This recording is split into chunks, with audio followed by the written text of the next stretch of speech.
ಹರೇ ಕೃಷ್ಣ. ಎಲ್ರಿಗೂ ನಮಸ್ಕಾರ.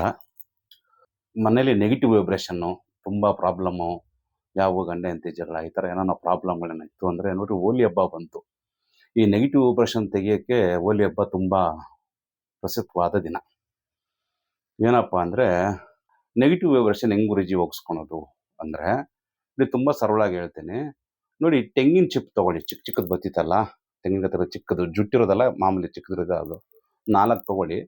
ಇದು ತೊಗೊಂಡು ಏನು ಮಾಡಬೇಕು ಅಂದರೆ, ನಿಮ್ಮ ಮನೆಯಲ್ಲಿ 4 ಮೂಲೆಗೂ ಅದ್ರ ಜೊತೆಗೆ ಅದರ ತೆಂಗಿನ ಚಿಪ್ಪು ಒಳಗಡೆ ಸ್ವಲ್ಪ ಬಿಳಿ ಸಾಸಿವೆ, ಒಂದು ಸ್ವಲ್ಪ ಈ ಸಾಸಿವೆ ಎಣ್ಣೆ ಬರುತ್ತೆ, ಒಂದು ಚೂರು ಚೂರು ಹಾಕಿ ಈ 4 ಮೂಲೆ ಹಾಲಲ್ಲೇ ಇಡಿ, ಪರವಾಗಿಲ್ಲ, ಹಾಲಲ್ಲೇ ಇಟ್ಟು, ಏನು ಹೋಲಿ ಹಬ್ಬ ನಾಳೆ ಅಂದಂಗೆ ಇವತ್ತು ಇಟ್ಬಿಡಿ. ಹೋಳಿ ಸುಡೋದು ನಾಳೆ ಅಂದರೆ ಇವತ್ತು ಇಟ್ಟಿಟ್ಬಿಡಿ. ಬೆಳಿಗ್ಗೆ ಎದ್ದು ಒಂದು ತೆಂಗಿನಕಾಯಿ ತೊಗೊಳ್ಳಿ, ಸ್ನಾನ ಎಲ್ಲ ಆದ್ಮೇಲೆ ಒಂದು ತೆಂಗಿನಕಾಯಿ ತೊಗೊಂಡು ಅದನ್ನು ಮನೆಗೆಲ್ಲ ನಿವಳಿಸ್ಬಿಟ್ಟು, ಈ 4 ಚಿಪ್ ಇದೆಯಲ್ಲ, ಅದು ಈ ತೆಂಗಿನಕಾಯಿ ಎಲ್ಲ ಒಂದು ಕವರಲ್ಲಿ ಹಾಕ್ಕೊಳ್ಳಿ. ಹಾಕ್ಕೊಂಡು ಕಾಮನ ಸುಡೋ ಟೈಮಲ್ಲಿ ಇದನ್ನ ತೊಗೊಂಡೋಗಿ ಕಾಮನ ಸುಡೋಕ್ಕೆ ಅದರೆಲ್ಲ ಹಾಕ್ಬಿಡಿ. ನೋಡಿ, ಇದು ವರ್ಷಕ್ಕೊಂಗಿತ ಈ ಥರ ನಮ್ಗೆ ಸಿಗೋದು ತುಂಬ ಅಪರೂಪ.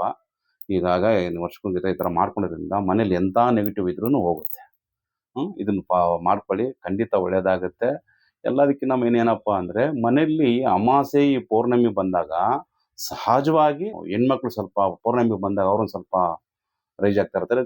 ಅಮಾವಾಸ್ಯೆ ಬಂದಾಗ ಗಂಡು ಮಕ್ಕಳು ಸ್ವಲ್ಪ ರೈಜ್ ಆಗ್ತಾ ಇರ್ತಾರೆ. ಹಾಗಾಗಿ ಆ ಟೈಮ್ಗಳು ಸ್ವಲ್ಪ ಅಡ್ಜಸ್ಟ್ ಮಾಡ್ಕೊಂಡು ಹೋಗ್ಬಿಡಿ. ಆಮೇಲೆ ಈ ನೆಗೆಟಿವ್ ವೈಬ್ರೇಷನ್ ಇವಾಗ ನಾನು ತಂತ್ರ ಹೇಳಿದ್ದೀನಲ್ಲ, ಅದು ಮಾಡ್ಕೊಳ್ಳಿ. ಮನೆಯಲ್ಲಿ ಡೈಲಿ ಹನುಮಾನ್ ಚಾಲೀಸ ಹಾಕ್ಕೊಳ್ಳಿ, ಅದು ಖಂಡಿತ ನಿಮಗೆ ಅನುಕೂಲ ಆಗುತ್ತೆ. ಒಂದು ತಿಂಗಳಿಗೆ ಒಮ್ಮೆ ಆದರೂ ನಿಮ್ಮ ಗ್ರಾಮ ದೇವತೆ ಎಲ್ಲಿದ್ರೂ ಪರವಾಗಿಲ್ಲ, ನಿಮ್ಮ ಗ್ರಾಮ ದೇವತೆ ಯಾವುದೇ ದೇವಸ್ಥಾನ, ಮಾರಮ್ಮ, ಅಣ್ಣಮ್ಮ ಯಾವುದೇ ಆಗಿರ್ಬೋದು, ಹೋಗಿ ಒಂದು ಪೂಜೆ ಕೊಟ್ಬಿಟ್ಟು ಬರೋದು, ಇಲ್ಲ ಹೋಗ್ಬಿಟ್ಟು ನಮಸ್ಕಾರ ಹಾಕ್ಕೊಂಬರೋದು ಮಾಡ್ಕೊಳ್ಳಿ. ಎಲ್ಲ ನೆಗೆಟಿವ್ ವೈಬ್ರೇಷನ್ ದೂರ ಆಗುತ್ತೆ. ಮನೆಯಲ್ಲಿ ಮನೆ ದೇವ್ರ ಪೂಜೆ ಚೆನ್ನಾಗಿ ಮಾಡಿ, ಮನೇಲಿ ಯಾವ ನಗ್ನಗ್ತಾ ಇರ್ರಿ, ಅದೇ ಪಾಸಿಟಿವ್.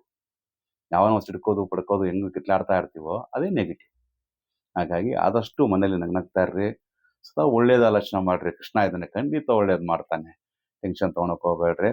ಎಲ್ಲರಿಗೂ ಒಳ್ಳೇದಾಗಲಿ. ನಾನು ಎಲ್ಲರಿಗೂ ಹೇಳ್ತಾ ಇರ್ತೀನಿ, ಆಸೆಗಳು ಕಮ್ಮಿ ಮಾಡಿಕೊಡ್ರಿ, ಜೀವನ ಚೆನ್ನಾಗಿರುತ್ತೆ ಅಂತ. ಹಾಗಾಗಿ ಖುಷಿಯಾಗಿರ್ರಿ, ಎಲ್ಲ ಒಳ್ಳೇದಾಗುತ್ತೆ. ಹರೇ ಕೃಷ್ಣ.